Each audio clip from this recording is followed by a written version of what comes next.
Israel is tightening its grip on Gaza City. Konflik antara Palestina dan Israel kembali memanas. Dunia internasional dikejutkan oleh serangan besar yang dilancarkan Hamas terhadap Israel. Dentuman roket, sirene yang meraung di langit, serta gambar kehancuran di berbagai wilayah menjadi bukti bahwa konflik panjang ini jauh dari kata selesai. Pertarungan yang tidak seimbang secara militer, tetapi syarat dengan simbol perlawanan, kembali menempatkan isu Palestina sebagai sorotan utama dunia.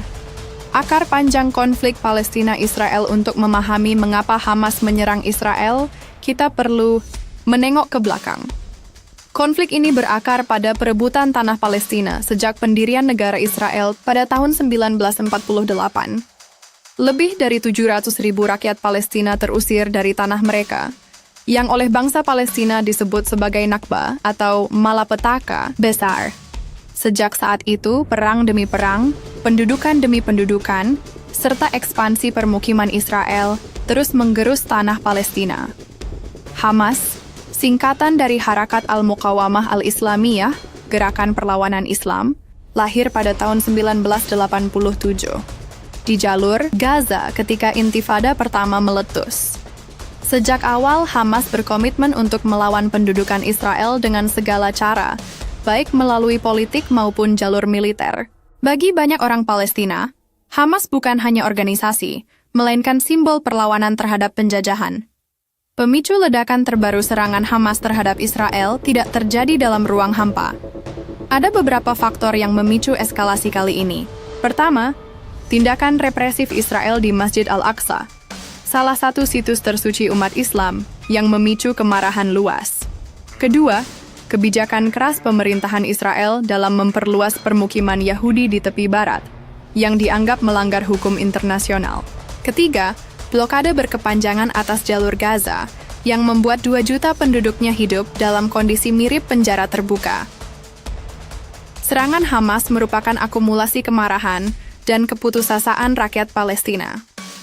Ketika diplomasi dianggap buntu, militer menjadi pilihan terakhir untuk menunjukkan eksistensi dan menegaskan bahwa Palestina tidak akan menyerah. Serangan mengejutkan. Hamas melancarkan serangan yang mengejutkan dunia. Ribuan roket ditembakkan ke arah Israel dalam waktu singkat. Sirene peringatan meraung di Tel Aviv, Ashkelon, hingga Yerusalem. Beberapa roket berhasil menembus sistem pertahanan udara Israel yang dikenal dengan nama Iron Dome. Ledakan, kobaran api, dan kepanikan menyelimuti kota-kota besar Israel. Banyak pengamat menyebut serangan tersebut sebagai yang terbesar sejak Perang Gaza 2014, bahkan mungkin yang paling mematikan dalam sejarah konflik modern antara Hamas dan Israel. Api dibalas api. Israel tentu tidak tinggal diam. Perdana Menteri Benjamin Netanyahu segera menyatakan negaranya dalam kondisi perang. Militer Israel, IDF, Israel Defense Forces, melancarkan serangan udara besar-besaran ke jalur Gaza.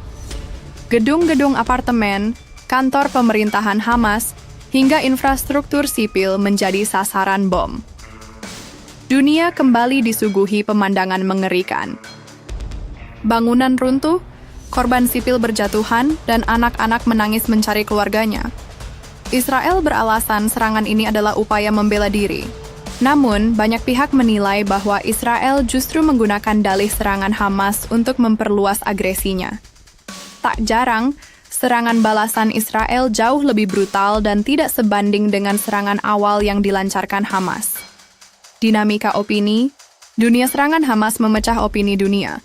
Sebagian negara barat, terutama Amerika Serikat dan sekutu Eropanya, langsung mengecam Hamas dan menyatakan dukungan penuh kepada Israel. Mereka menegaskan bahwa Israel berhak mempertahankan diri.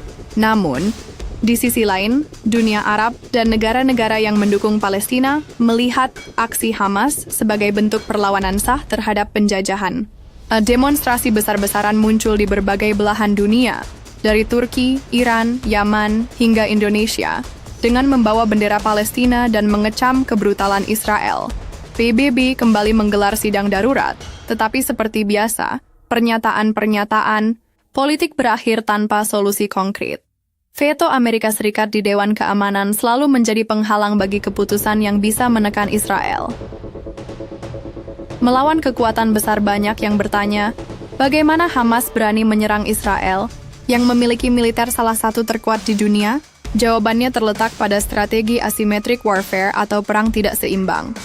Hamas tahu mereka tidak akan mampu mengalahkan Israel dalam perang terbuka. Namun, dengan serangan kejutan, serangan roket, dan infiltrasi tak terduga, mereka bisa membuat Israel goyah secara psikologis. Selain itu, setiap kali Hamas melancarkan serangan, isu Palestina kembali menjadi perhatian dunia. Dalam kacamata propaganda, Hamas berhasil mencuri panggung internasional, memaksa dunia untuk kembali membicarakan penderitaan rakyat Palestina. Korban sipil, luka yang tak pernah sembuh sayangnya, dalam setiap babak perang ini, rakyat sipil selalu menjadi korban terbesar.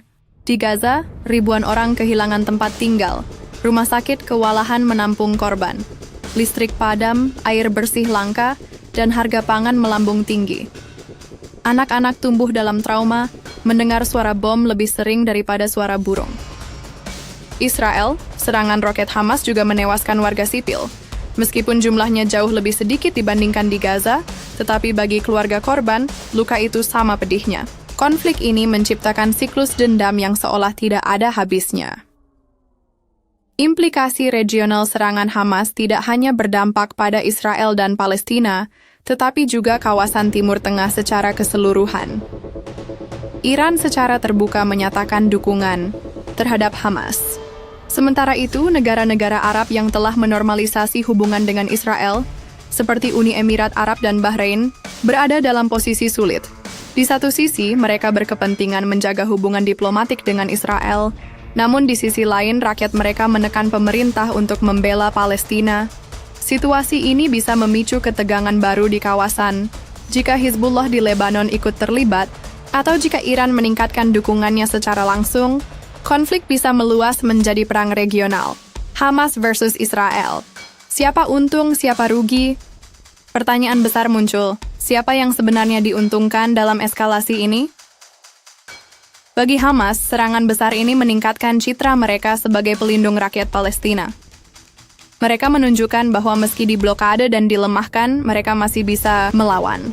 Hal ini membuat Hamas semakin populer di mata sebagian rakyat Palestina, terutama di Gaza. Bagi Israel, serangan Hamas bisa menjadi legitimasi untuk memperkuat kontrol militer dan melancarkan agresi lebih luas. Pemerintahan Netanyahu yang sedang terpuruk oleh isu politik dalam negeri bisa menggunakan perang ini untuk menyatukan dukungan nasional. Namun bagi rakyat sipil di kedua belah pihak, perang ini hanya berarti penderitaan. Kehilangan keluarga, trauma anak-anak, dan hancurnya masa depan. Jalan menuju perdamaian atau perang panjang. Sejarah membuktikan bahwa setiap kali konflik ini memanas, dunia internasional hanya bisa menawarkan gencatan senjata sementara. Tidak ada solusi jangka panjang yang menyentuh akar masalah, yakni pendudukan Israel atas tanah Palestina. Selama isu inti ini tidak diselesaikan, perang akan selalu kembali dengan wajah yang berbeda. Apakah Hamas akan terus menghantam Israel? Sangat mungkin. Apakah Israel akan terus membalas dengan kekuatan brutal? Juga sangat mungkin. Maka siklus ini bisa berlangsung bertahun-tahun, bahkan puluhan tahun ke depan. Serangan Hamas terhadap Israel adalah babak baru dari konflik panjang yang sudah berusia lebih dari 7 dekade. Dunia kembali disuguhi drama perang yang tak berkesudahan. Roket menghantam kota, jet tempur meluluh lantakan bangunan, dan rakyat sipil menjadi korban. Pertarungan ini bukan sekadar perang senjata, tetapi juga perang narasi. Siapa yang benar, siapa yang salah, siapa yang agresor, siapa yang korban. Namun satu hal pasti, tanpa keadilan bagi rakyat Palestina, perdamaian hanya akan menjadi ilusi. Konflik ini menunjukkan bahwa meski Israel adalah kekuatan militer besar, perlawanan rakyat Palestina tidak pernah padam. Hamas hanyalah salah satu ekspresi dari keinginan untuk merdeka. Dan setiap dentuman roket yang mereka lepaskan adalah pesan kepada dunia. Palestina belum mati, perlawanan masih hidup.